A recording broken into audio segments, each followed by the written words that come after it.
Oscar award winner ప్రముఖ music director AR Rahman వివాహ జీవితం ఊహించని మలుపు తిరిగింది. ఆయన సతీమణి సైరా బాను రెహమాన్తో విడాకులు తీసుకున్నారు. దీనికి సంబంధించి ఆమె లాయర్ అధికారిక ప్రకటన చేశారు. ఎన్నో ఏళ్ల వివాహ బంధానికి ముగింపు పలుకుతూ రెహమాన్ సైరా బాను నిర్ణయం తీసుకున్నారని ఆయన చెప్పారు. ఇద్దరికి మధ్య ఒకరిపై ఒకరికి ప్రేమ ఆప్యాయత ఉన్నప్పటికీ వివాహ బంధంలో కొన్ని ఇబ్బందులు తలెత్తాయని అన్నారు.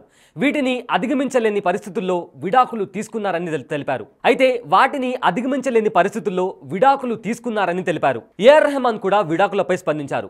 తమ వివాహ బంధం త్వరలో 30 ఏళ్లకు చేరుతుందని సంతోషించామని ఆయన అన్నారు. కానీ ఇంతలోనే అనుకోని విధంగా ముగింపు పలకాల్సి వచ్చిందని చెప్పారు.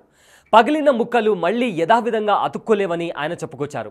కానీ విడాకులకు తామిద్దరం ఒక అర్థం వెతుకుంటామని ఆయన అన్నారు.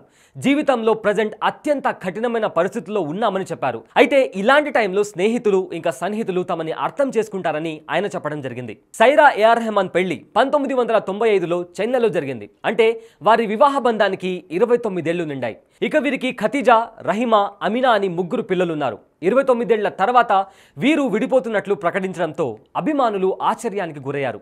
విడాకులపై రెహమాన్ కూడా రియాక్ట్ అయ్యారు.